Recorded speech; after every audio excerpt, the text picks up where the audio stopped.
Welcome to my first ever made YouTube video for me. This will be talking about a prediction for Spider-Man No Way Home from the Venom 2 trailer and the facts of what is happening with Sony and Marvel. I am predicting Venom is going to be a part of the upcoming Spider-Man movie. I will later discuss how Sony and Marvel will start merging together. The first crucial part of the evidence is examining which universe Venom is from. As the trailer points out, the Daily Bugle exists and has the exact same format style as the one in Tobey Maguire's movies. The second piece of evidence is what is shown in the Morbius trailer. When Morbius is walking down an alley, on the side of the wall you can see Tobey Maguire's Spider-Man.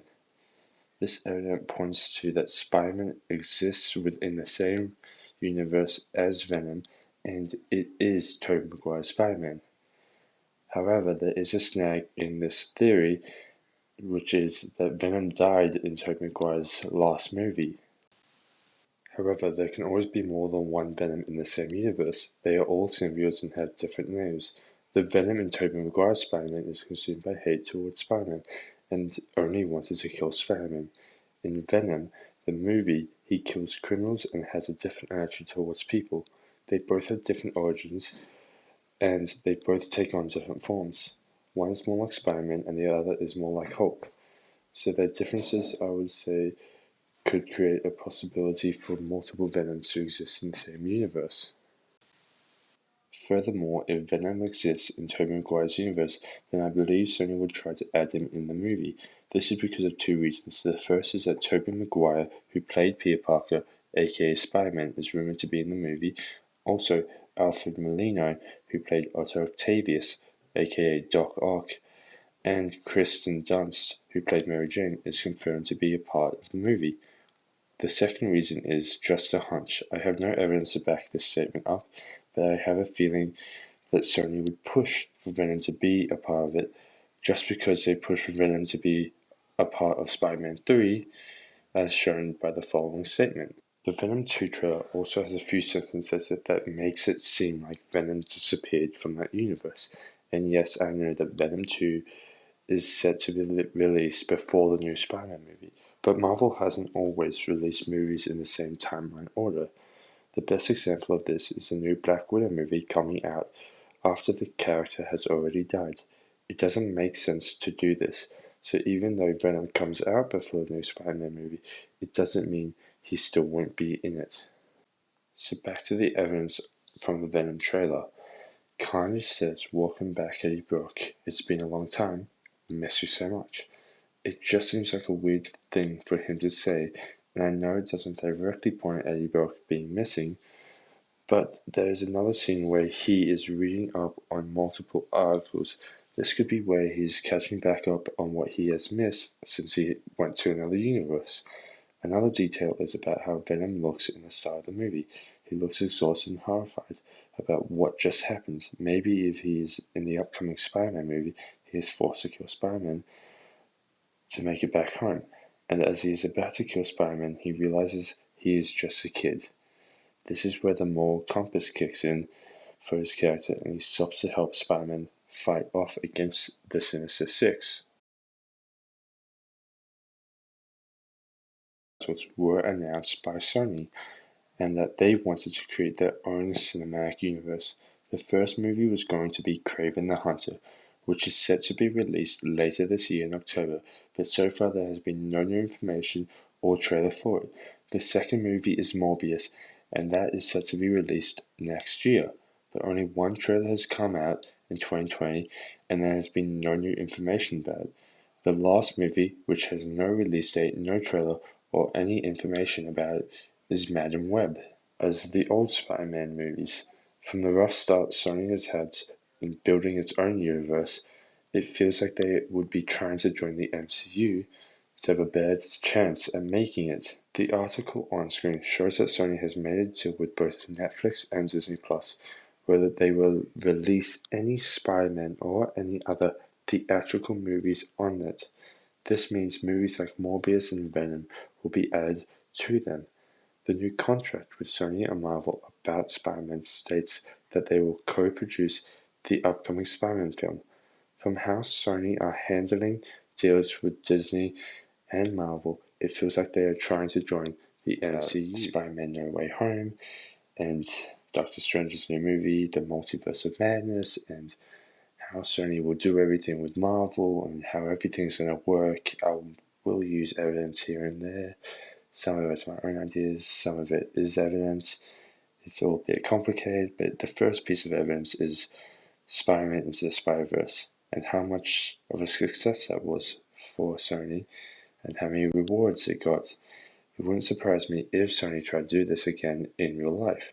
They could easily do this, as a report has stated that Doctor Strange will be in the new movie. There are two very interesting things about allowing Doctor Strange to be in the Spider-Man movies. Is the title for his new movie is called Doctor Strange and the Multiverse of Madness.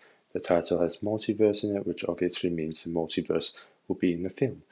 What's also interesting is that Sam Raimi is directing this film. It's interesting because he also directed the 3 original Spider-Man movies, and Doctor Strange was mentioned in those movies. In the second movie of Doctor Strange, it is reported that the plot is that the forces of evil are being unleashed by a friend who has turned evil. Some of these forces, in my opinion, could be the Sinister Six. Now, the person who turns evil has already been seen, and he is Baron Mordo, and I will explain who he is later on. Now I'm going to move on to the villains in the new Spider-Man movie, who I think they can be and what will happen with them. Now, I think they could easily form the Sinister Six with the amount of villains that they have been shown in the MCU and Sony films, because they have so many of them now that there's so many villains packed that they could easily make a Sinister Six movie. Yet, if they include Venom, Doc Ock, and the Vulture, I think that these heroes could easily turn into anti-heroes or heroes and help out Spider-Man, which would be very interesting and cool to see within the movie. Now, Baron Mordo. He is an evil sorcerer who wants to destroy Doctor Strange in the movies, as shown by this scene. He talks about getting revenge on anyone who abuses the power. He includes Doctor Strange, who used the Time Stone and used the Time Stream to defeat Dormammu. But why would Baron Mordo attack Peter Parker? What makes him the target within these two movies and the combination of them? I don't know. It could be because he's a villain and they can do whatever they want. No, just kidding, of course. I think the reason why Baron Mordo could be targeting Spider-Man is because of the similarities him and Doctor Strange have. And I'm not talking about personality or power or similarities, I'm talking about mentors and who they are. The mentor for Doctor Strange is the ancient sorcerer, and she used Dormammu's powers to live for so long. And Iron Man, who is Peter's mentor, used his weapons to pay for everything. These two ways of the ancient sorcerer and Tony getting power and getting rich was by creating their own sort of evil ways, really.